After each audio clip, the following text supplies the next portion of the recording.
नमस्कार, आप देख रहे हैं कशिश न्यूज और आपके साथ मैं हूं दीपक शर्मा। वोट बैंक में अल्पसंख्यकों के खाते पर सबकी नजर होती है। कहने को ये अल्पसंख्यक हैं, पर करीब 18% का प्रभावशाली एकमुश्त वोट के तौर पर देखे जाते हैं, जो कई सीटों पर शह और मात में बेहद मददगार साबित होते हैं, जिसके लिए सब दावेदारी कर रहे हैं, भरोसा जता रहे हैं अपने साथ होने का। पर किस आधार पर? सवाल तो पूछेंगे, देखिए क्या है मामला। वोट के लिए मुस्लिमों की बात। नीतीश कुमार जी के शासन की पहचान है या उनकी देन है, जिसने अल्पसंख्यकों को भी इस बात का इल्म बताया है कि आपको भी अपनी माली हालत सुधारने का अधिकार है, आपको भी तालीम याफ्ता बनने का अधिकार है। राजनीतिक दलों की सियासी बिसात। तो अब किसको बेवकूफ बना रहे हैं? मैं अकलियत को, अकलियत सब चीज देख रहा है। दंगों से मुक्ति, किसी की नहीं गई जान। श्री नीतीश कुमार के नेतृत्व में आज तक न कोई दंगा हुआ, न किसी मुसलमानों की जान गई है। विकास की चर्चा, काम पर भरोसा। नेता नीतीश कुमार जी ने जो बिहार के अंदर काम किया है, आप सब पूरा बिहार के मुसलमान नहीं देश के लोग देख रहा है। उनके हर तरह से अधिकार देने के साथ साथ सौहार्द भाईचारा के साथ लोग रहें, इसका उन्होंने ख्याल रखा है। लोकसभा चुनाव में मुस्लिम किसके साथ?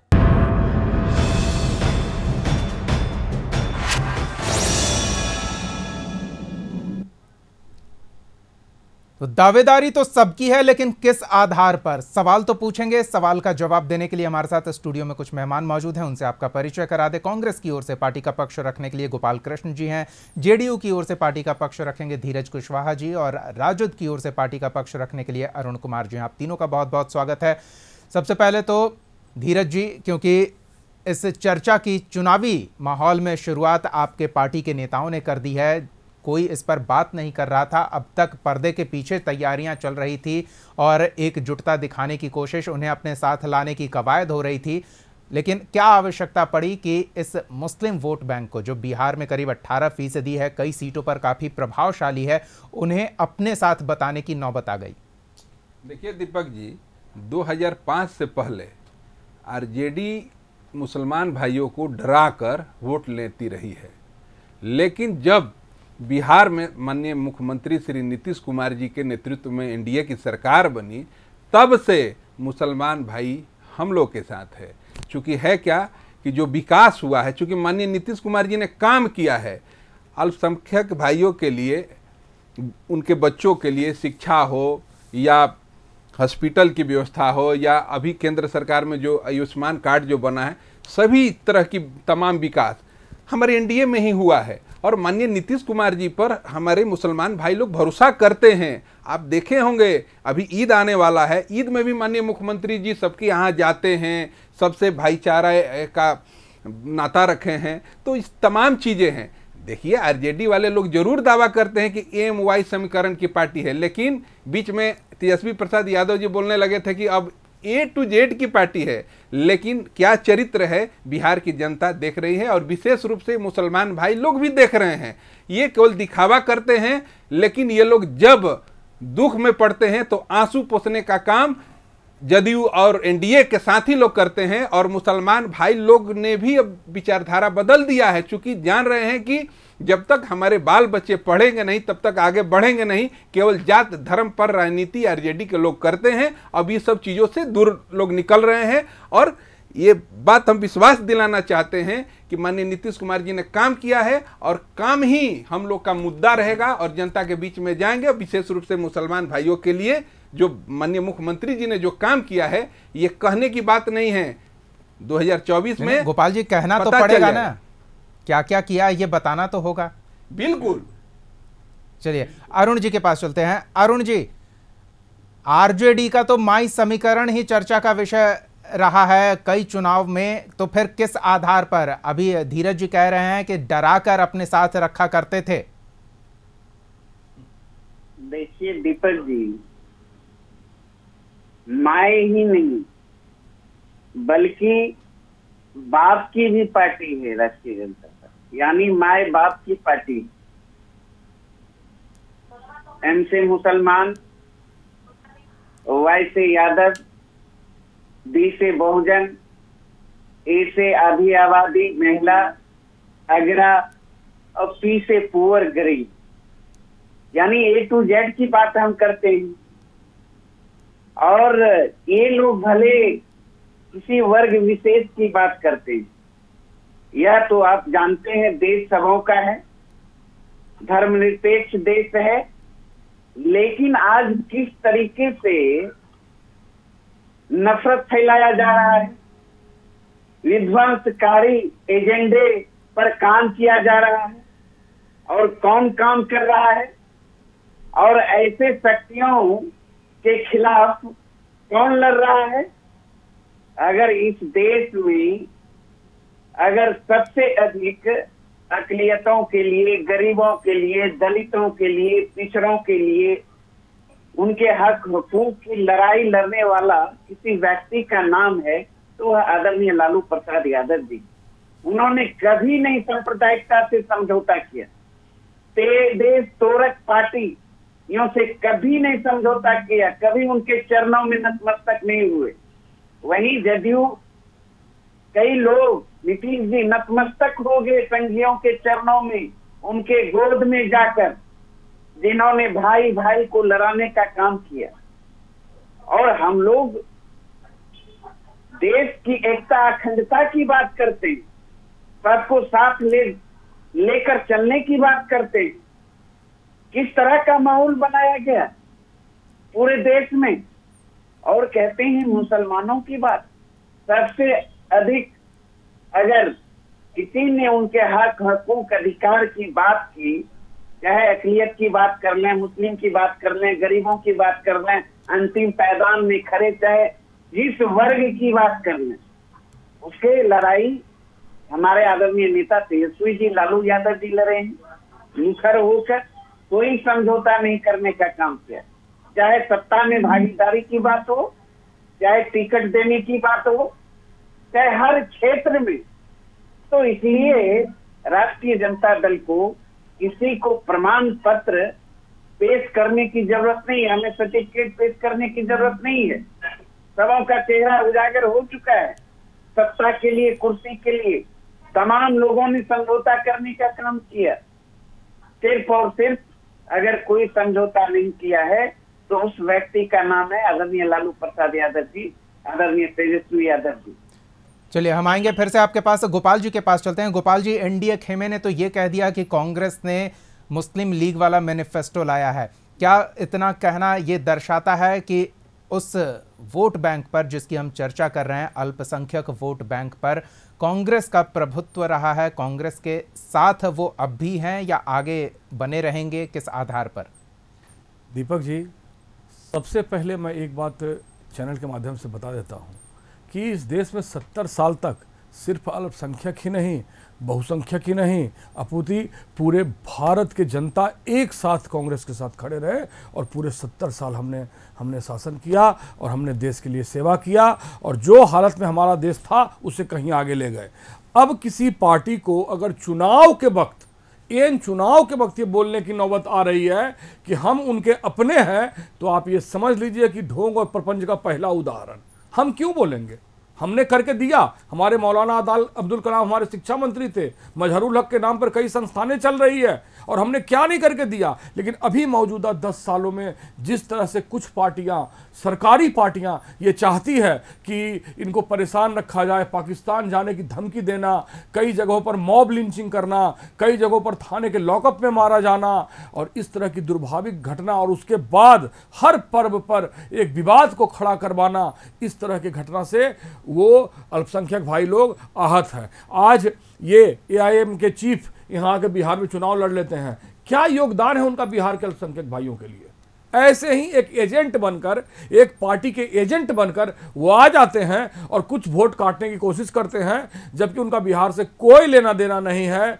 कभी भी बिहार में बीच में नहीं आते हैं, सिर्फ चुनाव के वक्त वो बीजेपी का एजेंट बन के आ जाते हैं। नीतीश बाबू के सह पर वो यहाँ लड़ने का काम करते हैं। नीतीश जी ने कभी भी एक भी अच्छा काम अगर अल्पसंख्यक के लिए किया हो तो बता दे। नीतीश जी हमेशा से बीजेपी के पीछे लगे रहते हैं, कभी गठबंधन बनाने के लिए, कभी राष्ट्रीय जनता दल और कांग्रेस के साथ आते हैं, फिर पलट के जाते हैं, और ऐसा 3-4 बार वो कर चुके हैं। और आजकल वो हर सभा में वादा कर रहे हैं कि अब हम नहीं जाएंगे। अरे लेगा कौन आपको? गोपाल जी वादा तो ये भी कर रहे हैं ना कि नीतीश कुमार के कार्यकाल में दंगे के कारण किसी की मौत नहीं हुई। जी क्या बात मौत नहीं हुई, भूखे मौत हुई, किसान और कई गरीब लोग बाढ़ में डूब गए। हम मुद्दे पर ही रहते हैं ना, जैसे अल्पसंख्यक वोट बैंक की बात कर रहे हैं उस पर ही जी, उसी में अल्पसंख्यक भी डूब के मरे हैं बाढ़ में।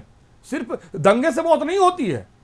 आपने उनके लिए क्या शिक्षण संस्थानें बनवाई? क्या बिहार में एक शिक्षण संस्थान बताएंगे माननीय नीतीश जी?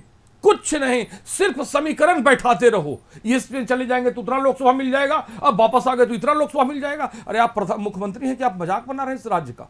पूरे भारत के नजर में स्पष्ट आप लोग एक बार सोचिए जरा कि आपने बिहार की गरिमा को कितना नुकसान पहुंचाया। आपने गरिमा, बिहार हम लोगों ने तो करने के लिए गठबंधन क्यों गए? आप स्वार्थ साधने के लिए नहीं, आप आए थे, मुख्यमंत्री जी आप आए थे, हम विपक्ष में बैठे थे, मौका दिया था, हम विपक्ष में बैठे हुए थे, सिद्ध कर आप आए हमारे यहाँ, आप बोले कि हम कभी बीजेपी में नहीं जाएंगे, कांग्रेस वाले लोग मर जाएंगे, कुछ है ही नहीं, सिर्फ और केवल आरजेडी के बैसाखी पर चलने का काम कर रहे हैं। और आप बीजेपी की बैसाखी पे, चरित्र पूरे बिहार के बीजेपी के बैसाखी पर है ना। माननीय 42 सीट लेकर पार्टी को विलय करा के 42 सीट लेकर सीएम बने हुए हैं, तो बीजेपी का बैसाखी पर कौन है? आप लोग का एक सीट तक नहीं दिलवा, 42 लोग बात करते हैं 42 सीट लेकर आप मुख्यमंत्री बने हुए हैं, कौन बैसाखी पर है? कांग्रेस वाले लोगों को भारत अच्छा काम बताइए आप लोग, एक अच्छा काम बताइए जो आपने बिहार के अल्पसंख्यक के लिए किया है। लोगों का संरक्षण, एक अच्छा काम बताइए।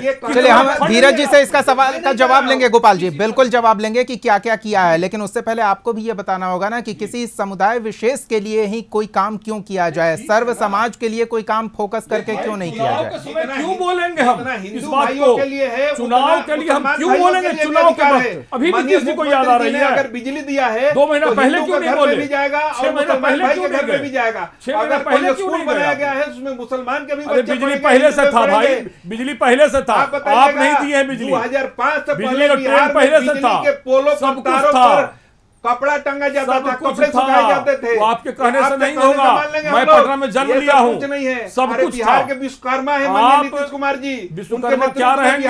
एक फैक्ट्री लगाए क्या? आप लोग बात करते हैं विशेष राज्य का दर्जा मांग के ला दिए, विकास ही किया है, विशेष राज्य का दर्जा मांगिए ना, कोई समझौता नहीं किए, विशेष राज्य का दर्जा मांगिए, बिहार के 13 से 14 करोड़ एम्स लगवाइए, परिवार है, विशेष राज्य का दर्जा मांगिए। बिल्कुल। चलिए तो कौन किसके लिए क्या कर रहा है ये दिलचस्प स्थिति है। फिलहाल हमारे पास समय हो चला है एक छोटे से ब्रेक का। ब्रेक के बाद लौटेंगे तो ये जानने की कोशिश करेंगे कि जिसके प्रति भागीदारी की बात होती रही है, क्या भागीदारी के अनुसार उसे उतना उस दल ने प्रतिनिधित्व दिया है जो उस करीब 18% वोट पर दावेदारी कर रहे हैं। मेहमानों की ओर और उनसे जानते हैं कि जिस 18% के करीब मुस्लिम आबादी पर दावेदारी कर रहे हैं कि वो हमारे साथ हैं, आखिर उस 18% को क्या भागीदारी मिल रही है ये भी तो बताना होगा। अरुण जी से शुरू करते हैं। अरुण जी। जी दीपक जी, भागीदारी की जहां तक बात है, हिस्सेदारी की बात है, हक हुकूक की बात है, हमारे नेता आदरणीय लालू यादव जी, आदरणीय तेजस्वी यादव जी, उनके हक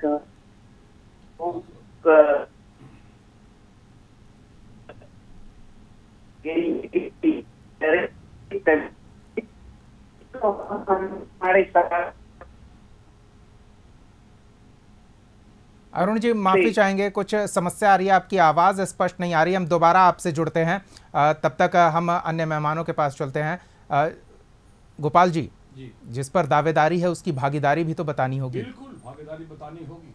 आपने अल्पसंख्यक ही नहीं, गरीब भी में भी अल्पसंख्यक है, उनके लिए केंद्र ने क्या किया है कि पाकिस्तान भेजो का एक डायलॉग चलाया इन लोगों ने, पूरे 10 साल से चला रहे हैं। पाकिस्तान भेज दो, पाकिस्तान भेज दो। और प्रधानमंत्री का दोहरा चरित्र देखिए कि बिरयानी खाने पाकिस्तान जाते हैं, खुद बिना बुलाए बिरयानी खाने सऊदी अरब जाते हैं, वहां के मुसलमान भाइयों से गले लगते हैं, और यहाँ के अपने गरीब मुसलमान भाइयों का मीट का दुकान बंद करा दिए, तो सिगरेट चाय का दुकान बंद करा दिए। इस तरह का कुकृत्य किया गया पूरे भारत में। और नीतीश कुमार जी बिहार में जब वो सांप्रदायिक ताकतों को छोड़कर संविधान के ताकत वाली पार्टियों के साथ आ खड़े हुए थे, सब कुछ बहुत बढ़िया चल रहा था, रोजगार दिया गया, कितने अल्पसंख्यक भाइयों को भी रोजगार मिला होगा और मिला है, उसके बावजूद वो वापस जाने का काम किए। तो इस तरह से नीतीश कुमार ने अपना छवि भी खराब किया और राज्य की छवि पूरे देश में खराब किया। और एक काम अगर वो अल्पसंख्यक का गिनवा दें, आज चुनाव जब पहला चरण आने वाला है, उस समय ये दावा कर रहे हैं कि हम उनके हितैषी हैं, तो सभी अल्पसंख्यक भाई, गरीब भाई, दलित भाई, सभी लोग देख रहे हैं कि इन्होंने 10 साल में एक फैक्ट्री नहीं लगाया। बिहार का दुर्भाग्य देखिए, एक फैक्ट्री मोदी जी ने नहीं लगाया, ये मांगने का काम भी नहीं किए, विशेष राज्य का दर्जा नहीं लाए, एम्स का एक ईंटा नहीं बना, पटना यूनिवर्सिटी का दर्जा नहीं मिला। गोपाल जी, तो मेरा क्या सवाल था, करना चाह रहे आपके हैं साथ क्यों, आप उन्हें कितनी भागीदारी दे रहे हैं? क्या हमने 1947 से लेकर अभी तक उनके शिक्षा व्यवस्था, उनकी जैसी पद्धति है, उनके हिसाब से शिक्षा व्यवस्था को बढ़ावा दिया, उनके हिसाब से अनस्किल्ड रोजगार को बढ़ावा दिया। और इस तरह का पाकिस्तान भेजो वाला डायलॉग और मॉब लिंचिंग, ये सब बहुत कम थे, नगण्य थे। चलिए, अरुण जी की आवाज फिर से आ गई है। अरुण जी, भागीदारी की बात हो रही थी, बताइए। जा रही है आवाज? जी जी, आवाज जा रही है? बिल्कुल स्पष्ट है। देखिए दीपक जी, अल्पसंख्यक आयोग को कानूनी मान्यता सबसे पहले हमारे आदरणीय लालू प्रसाद यादव जी ने दिलाने का काम किया, देने का काम किया जब सत्ता में थे। अल्पसंख्यकों को सबसे अधिक सत्ता में भागीदारी राष्ट्रीय जनता दल ने देने का काम किया, आदरणीय लालू प्रसाद यादव जी और तेजस्वी यादव जी ने देने का काम किया। अब यही देख लीजिए, लोकसभा का चुनाव है, एनडीए ने कितने टिकट दिए, वहीं देखिए इंडिया गठबंधन, खास करके बिहार में ही सबसे अधिक हम भागीदारी दे रहे हैं।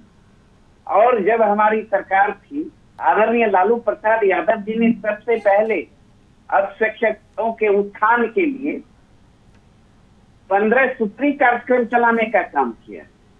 ऐसे कई कार्यक्रम चलाए, कई योजनाएं उनके लिए स्पेशल बनाए गए ताकि उनके बेहतर जिंदगी और उनके विकास के लिए कई कार्यक्रम चलाए गए। तो इसलिए कहने की जरूरत नहीं है, सिर्फ मुसलमानों की ही क्यों बात करते हैं। हमारे आदरणीय नेता लालू प्रसाद यादव जी, राष्ट्रीय जनता दल तो गरीब गुरुओं की पार्टी है, सबसे अंतिम पैदान में खड़े, जिसकी बात कोई नहीं करते, चाहे जिस जाति धर्म के लोग हो। हम तो A to Z की बात करते हैं। आपने देखा A to Z की बात करते हैं और काम भी गिना चुके हैं। गोपाल जी की बारी हो गई, धीरज जी अब आपकी बारी है। किस आधार पर जो आबादी है उसकी भागीदारी कितनी सुनिश्चित की जाए, और काम तो गिना ही रहे हैं, वो भी बताइए। देखिए दीपक जी, 2005 के बाद में आप देखिएगा कोई दंगा नहीं हुआ है। अगर कोई दंगा करने का भी प्रयास किया तो उसको माननीय मुख्यमंत्री जी ने पूरा संवेदनशीलता से देखे और संज्ञान लेते हुए लोगों पर कड़ी से कड़ी कार्रवाई की गई। लेकिन एक बात ध्यान रखिए कि ये लोग कहते हैं जितना हिंदुओं का अधिकार है इस देश पर, इस धरती पर, उतना मुसलमान भाइयों के लिए। लेकिन रुकिए, हमारी बातें पूरी नहीं हुई है। इस बात का ध्यान रखिए कि अगर रोड बनते हैं तो कोई व्यक्ति विशेष के लिए नहीं बनते हैं, आप बताइए, अस्पताल बनते हैं तो किसी व्यक्ति विशेष के लिए नहीं बनते हैं, पढ़ाई की भी व्यवस्था की जाती है। एक बात जान लीजिए कि माननीय नीतीश कुमार जी ने अल्पसंख्यक भाइयों के साथ साथ अति पिछड़ा, दलित, महादलित सभी लोगों का उत्थान किए हैं।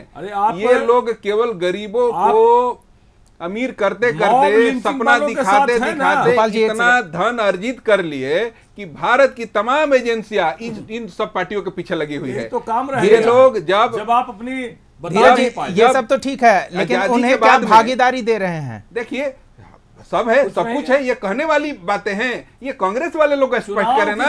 देखिए, जब मॉब लिंचिंग कराएंगे, देख लीजिए, जब से आजादी हुई है तब से लंबे वर्षों से सरकार रहा है किसका? कांग्रेस वाले लोगों। एक ही बात बार-बार कहने से क्या इन लोगों ने मुसलमान भाइयों के लिए क्या काम किए हैं? कुछ नहीं किए हैं, भेजेंगे बिल्कुल नहीं।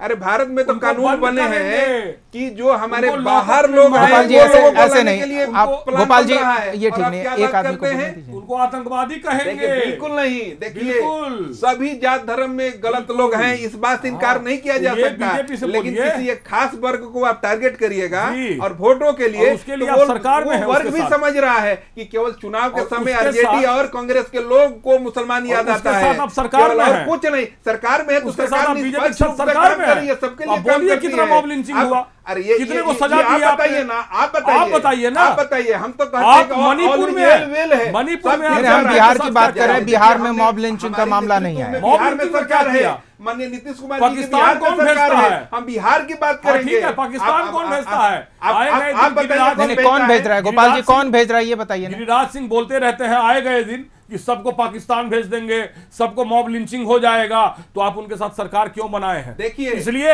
42 सीट लाके हमको गद्दी पर बैठे रहना। सभी दल का अपना एक विचारधारा होता है, उसके विचारधारा क्या करता है, ये आपसे हम सलाह लेंगे। आप 2 करोड़ रोजगार मांगे तो माननीय नीतीश कुमार जी अच्छे हो जाते हैं, अच्छे हो जाते हैं, हट जाते हैं तो बुरे हो जाते हैं। स्वागत आप लोगों को बिहार की जनता समझ रही है। अरुण जी भी कुछ बोलना चाह रहे हैं। जी अरुण जी।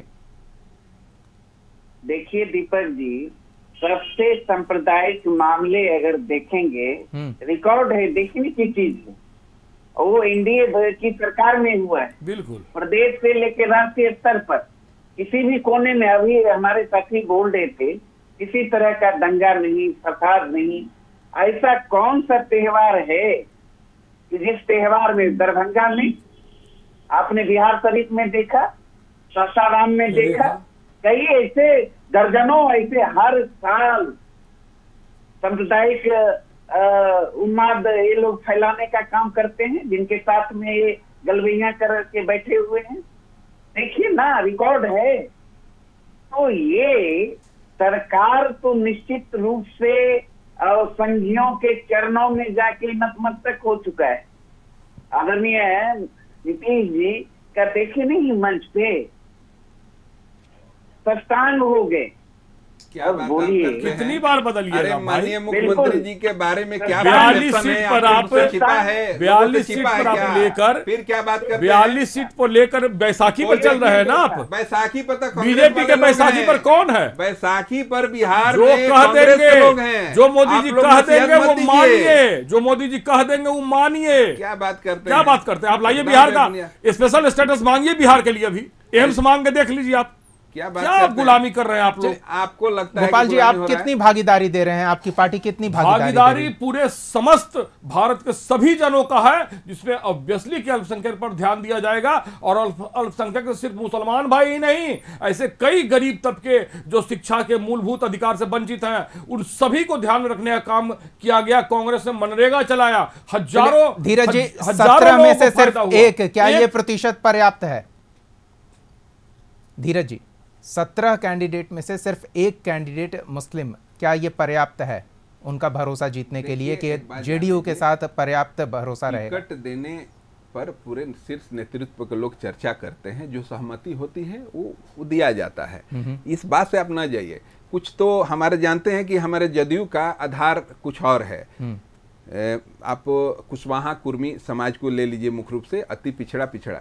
अब ये समझिए कि कुछ पार्टियां हमारे कुशवाहा समाज के लोगों को 1-2 टिकट अधिक दे दी, तो उससे क्या है, क्या वोट कन्वर्जन हो जाएगा? क्या कुछ नहीं होने वाला है। एक बात जान लीजिए, माननीय नीतीश कुमार जी खुद ही उस समाज को नेतृत्व करते हैं और उनके चेहरे पर ही वोट मिलते हैं। और बात जान लीजिए, और ये कहने से हो जाएगा आप लोग। चलिए इस बार 18% में से कितना मिलेगा वो हम भी देखेंगे। अरुण जी, अब तक घोषित या अब तक स्पष्ट हो चुके प्रत्याशियों के नाम में आपकी तरफ से भी एक, क्या 18% वाली आबादी के लिए ये पर्याप्त है या आगे वो कुछ और उम्मीद रखें? नहीं, आपको स्पष्ट जब पूरा फिगर सामने आ जाएगा तो आप देख लेंगे इंडिया गठबंधन ने 40 में कितना सीट दिया और एनडीए ने कितना दिया, तो स्पष्ट है 40 में 1 दिया।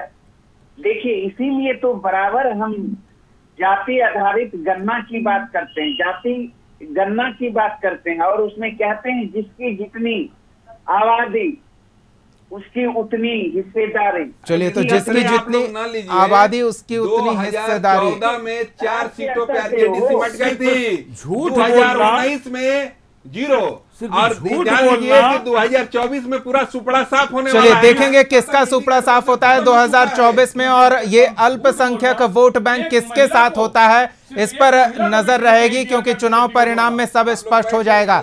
वक्त का अभाव है। बहुत बहुत धन्यवाद गोपाल कृष्ण जी, धीरज कुशवाहा जी और अरुण कुमार जी अपना समय देने के लिए, इस चर्चा में शामिल होने के लिए। तो ये 18% में से कितना किसके साथ और किस आधार पर ये चुनावी नतीजों के बाद स्पष्ट हो जाएगा। फिलहाल दावा सबका है कि ये अल्पसंख्यक समुदाय उनके साथ है। वोट में सब पता चलेगा। अगले एपिसोड में एक और सवाल के साथ हम फिर मौजूद रहेंगे। तब तक के लिए देखते रहिए कशिश न्यूज।